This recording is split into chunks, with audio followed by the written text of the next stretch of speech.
This is the OBSBOT Tail 2. This is OBSBOT's AI-powered PTZR 4K live production camera. Do not go and buy the next digital SLR, go and get one of these. That's the TLDR for this entire video.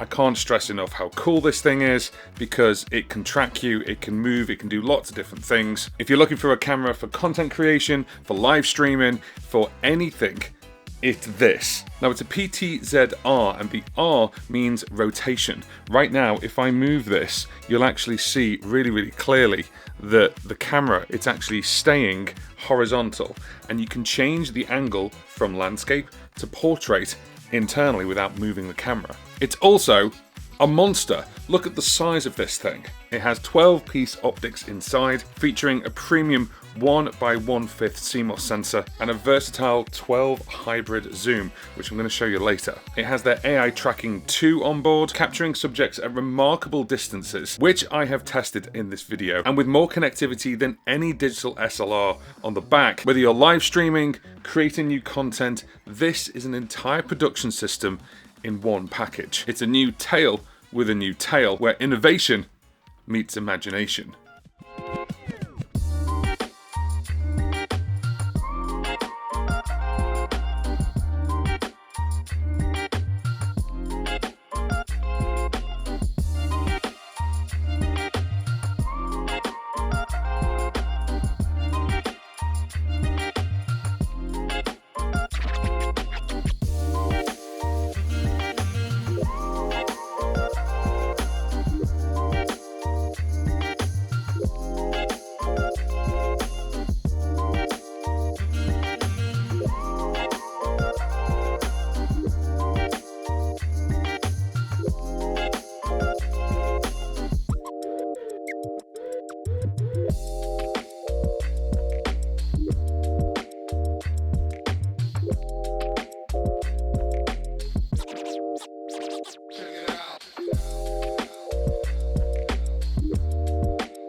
Let me just run through some of the things this can do. 60 frames a second at 4K or 120 frames a second at 1080. It's a 5x optical zoom with a 12x hybrid zoom. It has extended connections on the back with extended protocols. It can work with 3 apps, the OBSBOT Start, the OBSBOT Live, and then the OBSBOT Center on the computer, both PC and Mac. It has a 5-hour battery life, longer than any digital SLR that I know. I've been sent one of these to test, but if you've got more than one, then you've got a multi-cam production setup that would rival most studios. Now the AI tracking has been upgraded massively. It doesn't just track one person, it can track groups. And then also the big one is if you disappear behind something, then it can track you and pick you back up again. They've developed what they call an only me algorithm. If you walk behind a tree or a block of something, or maybe behind a speaker and came back again, it would find you. And most importantly, ignoring the other subjects in the room. It'll only find you. It can track more than 30 different kinds of animals and over 200 different kinds of objects. And with the app, which I'll show you later, you just double tap on what you want it to track. It can figure out where that is, and tracking wise, it has everything from slow paced to fast paced. And believe me, you cannot get away from this once it's tracking you. So just wanted to showcase one thing. So we're here at the table, but this is the OBSBOT Tiny SE. They have a whole tiny range, and this is their webcam. So you can see the size of it. I'm gonna pop that about there, okay?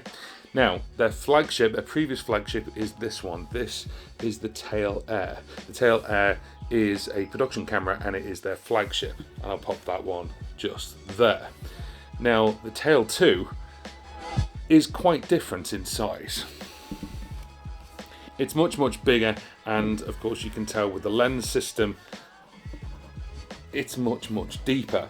It's a bigger system all in, and there's loads going on with this thing, but I just wanted to highlight the difference between a Tail Air and a Tail 2. and then you've got the webcam. So the reason why I'm filming down here is because it's a wide open space. So I've got the tracking down as slow, but imagine this is a big stage and I'm playing around, playing my guitar, rocking around, and I've just got it tracking me. And as I continue to walk out, it's going to carry on tracking me. It doesn't matter. I've played with OBSBOT cameras before and they just don't fail. They just really carry on tracking you unless you really do something. Now, I'm deliberately not zooming in because I want to show that it can still track me no matter how far I am. Now, this stage would be something like, probably say 30 feet, maybe more. I'd probably say about a good 12 meters at the moment, and it's still tracking me. So now I'm standing here, I'm using the microphone so you can hear me, and what I'm going to do now is zoom in. So if I zoom in now, we've got 12 times digital zoom, and I'll just carry on zooming in to the point where it zooms in all the way. Let's just get it to track there. Lovely. And now I'm all the way over here, camera's really, really far away, and I'm connected through cellular and I can see it. The great thing about this is I can use the phone to live stream. So I could live stream from here. You'd hear the audio coming in, you'd hear if I plugged in my audio interface on my guitar, for example, I could do it that way. Wirelessly, that would be obviously quite difficult at this area, but you could have a wireless connection going into the mic in or the line in, because there's both a mic in and a line in, and you can mix both. So you can put microphone into the mic in, guitar into the line in, and you're good to go. This is an entire setup that's really, really close, and I just can't get rid of it. I can't move out the way. It's really, really cool. Let's zoom out. So we're at 12 times right now. Let's zoom out. And just to show you where I'm standing, there we go. So we're at 1 times now. Let's move back in. And the great thing is this is all filming on the internal SD card right now. So think of it like a digital SLR, but it can track you, and I'm controlling it all through my phone. I mean, how easy is that? I mean, does it not get any easier? It's just amazing. I just connect this straight away, and I'm now going to tell it to stop tracking me and go back to position 1, as I called it. So let's just do that now. There we go.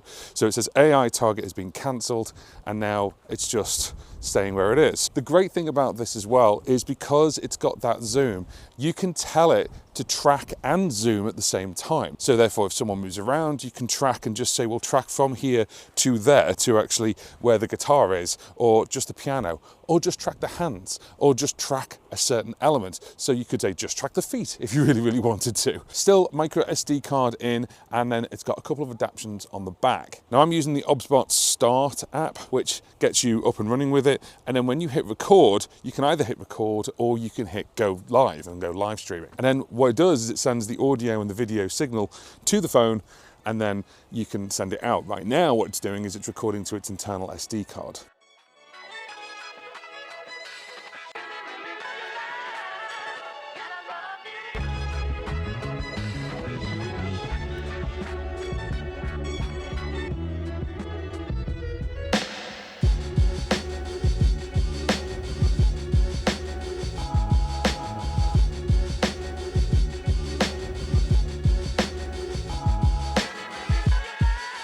Now I could spend 10 minutes going through all the different features, but I want to showcase something for you, which is you've got the SD card reader on the side there, but the big one this year is you've got 2 USBs, one for charging, one for transmitting the data to your device, whether that's a computer. You don't have to, you can use it all on its own.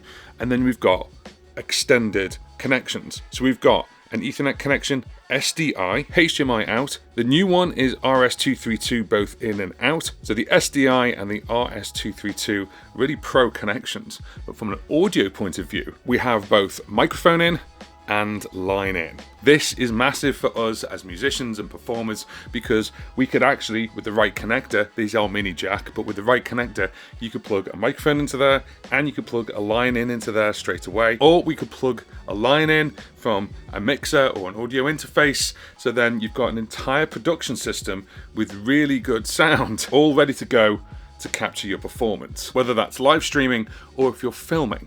So this thing is incredible. Now, what I'm gonna do is, this is still recording at the moment. I'm just holding my phone in my hand. And then what I'm gonna do is, I'm gonna pick it up and just move it around, okay? Ugh, nearly dropped it. Okay, so I'm just moving it around right now. Let's pick it up in a slightly different way. There we go, that's better. So I'm gonna pick it up and just swing it.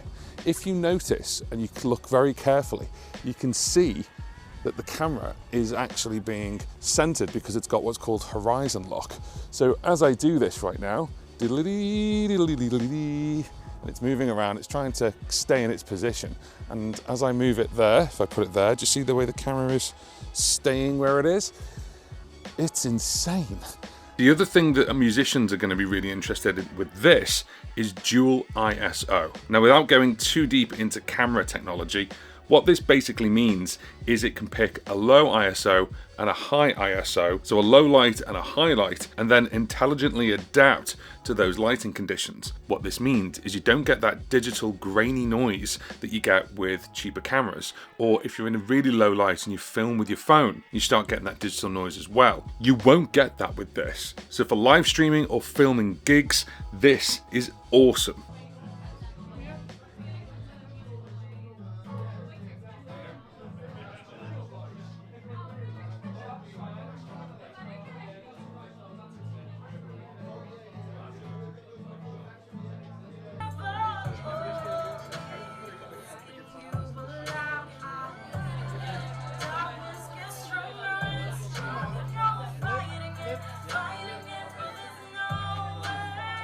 One of the other things it can do for tracking is its 3 to 24 range, from close-up portraits to full body at longer distance. You can easily compose where you want it to track and how you want it to track, and therefore this is fantastic for musicians, because if you're playing a musical instrument and you want it to sort of track from here to there, you can do that, or maybe you just want to track the singer. You can also prioritize the pan and the tilt, whether you want to lock one of them or change the setting so it moves up and down between a value of 1 and 10, 1 being the slowest, 10 being the fastest.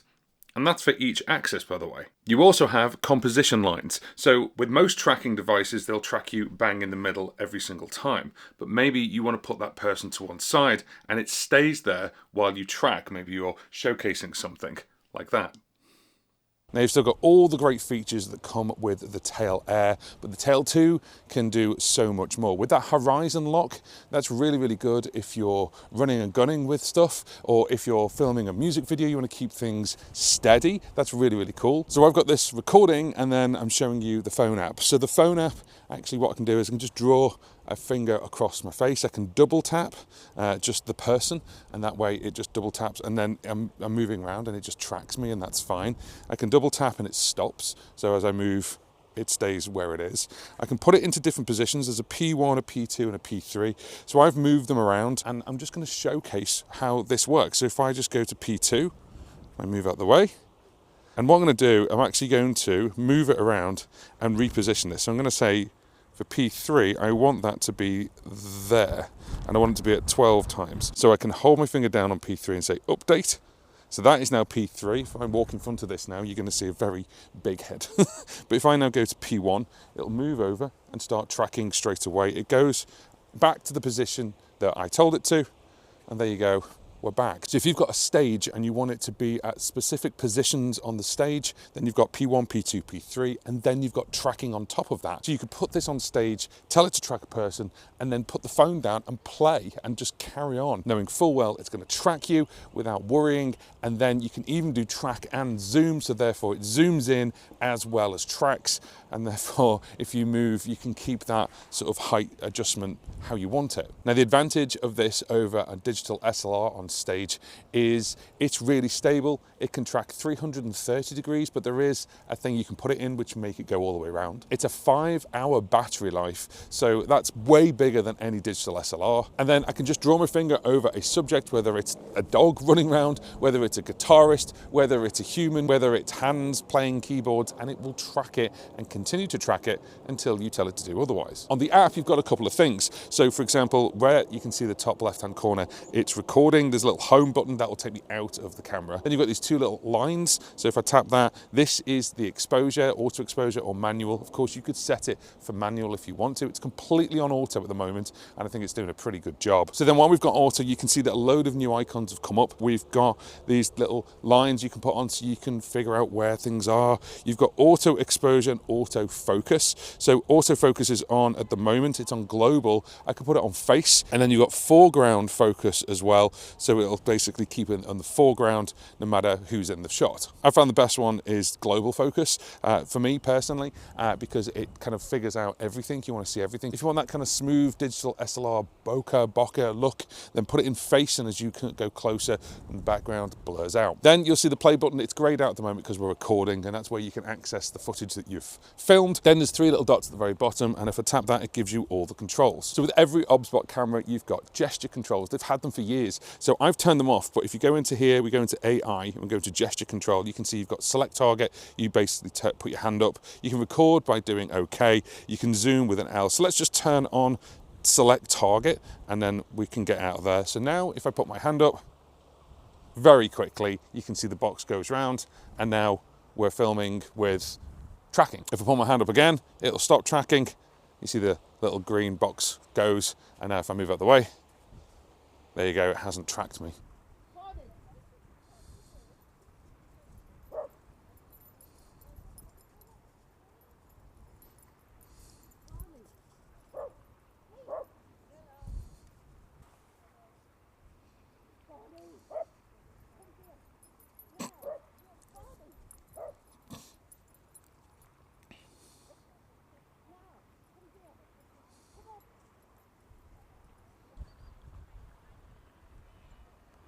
So I've just told it to track that dog. Let's see how far we go. Still got him. It's tracking him, no problem. And we're at 8.9 times view. So let's just auto. Let's just zoom that in and out. And he's coming over here. Oh, dogs want to greet me today. Now, I've forced it to go out of shot, and he's found him again. That's amazing. Full pelt that dog went, and it found him again. That's incredible. So it actually remembered what the dog looked like to then refocus back on him. And as that dog goes out of shot, that's how quickly it can track. Hello.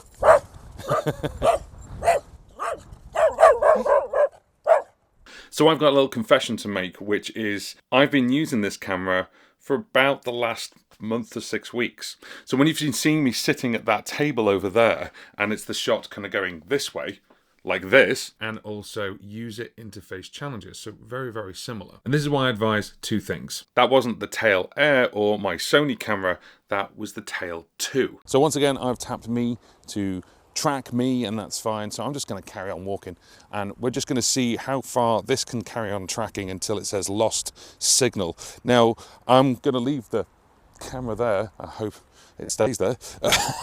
And we're going to see how far this can track me. And I would say I'm going to say more than 20 meters away, and it's just lost me. I mean, Glastonbury is not that big, I'll tell you that now. Oh, it's trying to pick me up again. There we go, it's picked me up again. Do you see that? So it's just starting to lose the tracking now. And as I do this, it's moving around, it's gonna follow me. And I'm just gonna move over here. And as it moves and I move closer, I can move around and I could run, but I'm not going to because there's people watching me right now. And there's not gonna be a system like this that can beat it. I mean, it just is incredible. And again, this is all being recorded to the SD card, or you could live stream it straight away. I'm going to keep moving. I'm moving around. Let's just move over here. Hi. And let's just go over here. And again, this is in sort of the slower tracking mode. I can put this in a faster tracking mode. This camera is frickin' awesome, and this is the one that I'm going to be using moving forward. Simple as that, because it can do the tracking, and when I'm doing live streaming, it can move around in this room. But then if I want to take it out, I can take it out with me. It's got more battery than a digital SLR. It can do the auto track. I can control it from my phone. I can even live stream from my phone with it without any physical connections if I really wanted to. But you do need a microphone at least to plug into it, because it doesn't have any internal microphone of its own. Now, OBSBOT did send it to me, and the one I've got is a pre-production model. So for me, there's a couple of features that aren't there that will be there for you when it comes to release. The big one being HDR, and HDR photography and video isn't available at the point right now, but it will be at the point when it gets released. That is just a software update, and that will be coming soon. Now, the packaging that I got mine in was a white box. It wasn't even branded at that point because it was so early. But I really hope they do two things.